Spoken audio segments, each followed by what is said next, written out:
बहुत-बहुत स्वागत, अभिनंदन एक बार फिर से आप सभी किसान साथियों का वेदर अलर्ट चैनल पर। और सुबह में मैं वीडियो अपलोड नहीं कर पाया क्योंकि मैं खेत पर सिंचाई का कार्य कर रहा था, तो वीडियो नहीं डाल पाया। लेकिन आपके साथ फिर से जुड़ा हूँ, फिर से मौसम के पूर्वानुमान के ऊपर। आगामी समय में काफ़ी अच्छे संकेत दिखाई दे रहे हैं बारिश को लेकर, और जो चिंताएँ हैं किसानों की वो खत्म होगी। लेकिन जब तक ये सिस्टम पहुंचेगा तब तक फसलें सूख चुकी होगी। कई राज्यों में फसलों के खत्म होने की आशंका भी बन रही है। सिस्टमों की बात करें, कब तक ये सिस्टम पहुंचेगा, क्या रहेगा इसका प्रभाव, भारत के किन राज्यों पर बारिश देगा, और उसके बाद भी कौन सा नया सिस्टम बनेगा। ये सिस्टम आप देख सकते हैं 6 सितंबर की स्थिति है। 6 सितंबर को एक निम्न दबाव का क्षेत्र बंगाल की उत्तर पूर्वी भागों पर विकसित होगा, और संभावना है कि ये सिस्टम वेल लो प्रेशर के बाद डिप्रेशन भी बन सकता है। हालांकि इसके लिए भी अभी कोई ज़्यादा संभावनाएं मेट डिपार्टमेंट यानी कि भारतीय मौसम विज्ञान विभाग ने नहीं जताई है। तो ऐसे में हम कह सकते हैं कि ये सिस्टम निम्न दबाव का क्षेत्र बनेगा और स्ट्रॉन्ग होगा, वेल लो प्रेशर की इंटेंसिटी में भी आ सकता है। इसके अलावा अगला सिस्टम यानी कि इस सिस्टम के गुजरने के बाद अगला सिस्टम लगभग 15 सितंबर तक बनने के आसार नज़र आ रहे हैं। 10 सितंबर से लेकर 15 सितंबर के बीच में दक्षिणी बंगाल की खाड़ी की और उससे सटे हुए हिंद महासागर के भागों पर एक चिन्हित निम्न दबाव का क्षेत्र बनेगा, और वो सिस्टम वियतनाम थाईलैंड को पार करता हुआ आएगा। तो ऐसे में वो सिस्टम मध्य भागों पर यानी कि बंगाल के मध्य भागों पर पहुँचते पहुँचते चिन्हित निम्न दबाव के बाद डिप्रेशन की इंटेंसिटी में आएगा, और उसके बाद डीप डिप्रेशन की इंटेंसिटी में, और फिर चक्रवाती तूफान भी बन सकता है।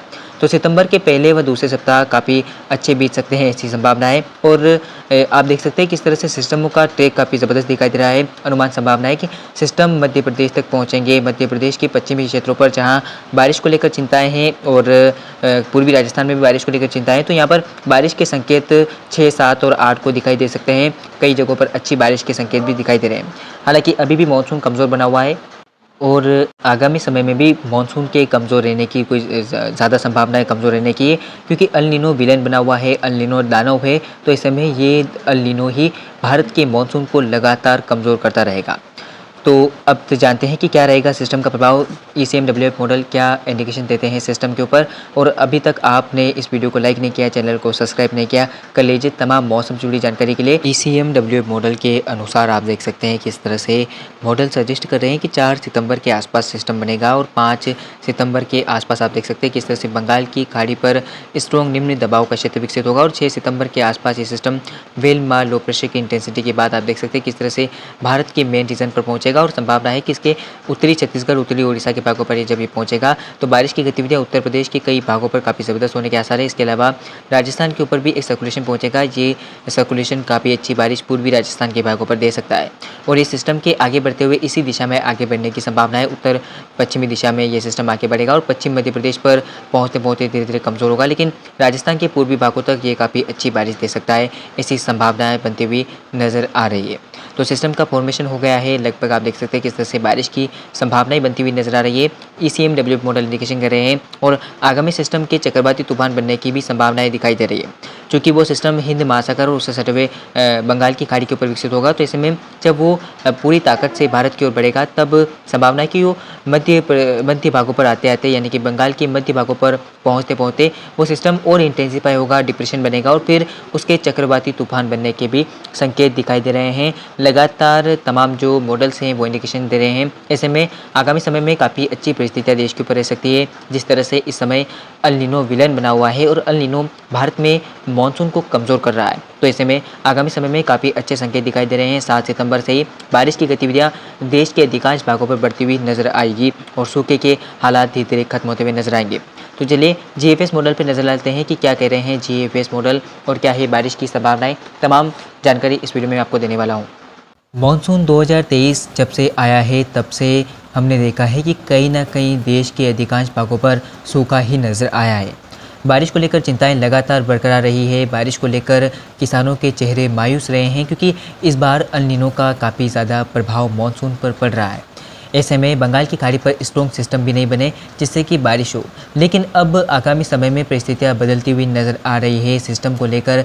साथ ही साथ बंगाल की खाड़ी पर चक्रवाती तूफान जैसी इंटेंसिफाई लेकर एक सिस्टम बनेगा, और ये चक्रवाती तूफान भी बन सकता है। हालांकि इसके ऊपर अभी ज़्यादा कोई संभावनाएं मेट डिपार्टमेंट यानी कि भारतीय मौसम विज्ञान विभाग द्वारा नहीं जताई गई है, लेकिन हम एक अनुमान लगा सकते हैं इस सिस्टम के ऊपर। तो आप देख सकते हैं जीएफएस मॉडल है और जीएफएस मॉडल दिखा रहे हैं कि कहीं ना कहीं जो बारिश की कमी थी देश में वो कम होगी और जो पहला निम्न दबाव का क्षेत्र बनेगा 5 सितंबर से लेकर 9 सितंबर के बीच में, ये सिस्टम अनुमान संभावना है कि पूर्वी मध्य प्रदेश, महाराष्ट्र के पूर्वी भागों पर साथ साथ बारिश की गतिविधियां छत्तीसगढ़, उड़ीसा में देगा। साथ ही साथ तेलंगाना, आंध्र प्रदेश के भी कई भागों पर अच्छी बारिश के संकेत दिखाई दे रहे हैं। इसके अलावा फिर ये बारिश का सिलसिला 7, 8, 9 को मध्य प्रदेश के पश्चिमी भागों पर दिखाई देगा, गुजरात के पूर्वी भागों पर और साथ साथ पूर्वी राजस्थान के भागों पर भी दिखाई दे सकता है। ये सिस्टम वहाँ पर भी काफ़ी अच्छी बारिश देगा, ऐसी संभावना बनती हुई नज़र आ रही है। तो साथ ही साथ चक्रवाती तूफान बनने की कितनी संभावना है आप देख सकते हैं स्क्रीन के सामने कि सिस्टम काफ़ी इंटेंसिफाई होगा, निम्न दबाव के बाद डिप्रेशन बनेगा और डिप्रेशन के बाद डीप डिप्रेशन की इंटेंसिटी में भी जाने की इस सिस्टम की संभावना है। तो अब ऐसे में हम उम्मीद कर सकते हैं आगामी सिस्टम के ऊपर कि काफ़ी ज़बरदस्त प्रदर्शन दिखा सकता है वो सिस्टम भारत के उन राज्यों पर जहां पर सूखे के हालात बने हुए हैं। और देश में जब मानसून वापसी करेगा, मानसून फिर लौटना शुरू होगा, तब किस तरह की गतिविधियाँ देखने को मिलेगी ये अलग बात है, लेकिन तब तक हम उम्मीद कर सकते हैं कि ये लगातार सितंबर में जो बनने वाले सिस्टम होंगे ये भारत के राज्यों पर अच्छी बारिश देंगे। अगस्त का अहम महीना पूरी तरह सूखा बीत गया है, बारिश को लेकर कोई ज़्यादा संभावनाएं नहीं दिखाई दी है। ऐसे में अब संभावनाएं बंगाल की खाड़ी के ऊपर बनने वाले सिस्टमों के ऊपर है। हालांकि अरब सागर भी सक्रिय है, लेकिन इतना सक्रिय अरब सागर नहीं है जितनी कि हम उम्मीद कर सकते हैं। लेकिन बंगाल की खाड़ी आगामी समय में पूरी तरह से सक्रिय हो रही है। आगामी समय में चक्रवाती तूफान के बनने की कितनी संभावना है ये तो समय अनुसार स्पष्ट हो जाएगा, लेकिन अभी ज़्यादा हम कुछ कह नहीं सकते। तो फिलहाल आपने जाना मौसम का पूर्वानुमान, बंगाल की खाड़ी पर सिस्टम बन रहा है। ऐसे में किसानों के लिए अच्छी खबर है, जहां पर इस समय फसलें सूख रही है, किसानों के चेहरे मायूस है, तो इस समय वहां पर बारिश को लेकर संकेत दिखाई दे रहे हैं। तो फिलहाल अभी के लिए इस वीडियो में इतना ही, मिलते हैं अगले वीडियो में। लगातार वेदर अलर्ट चैनल के साथ बने रहें। धन्यवाद।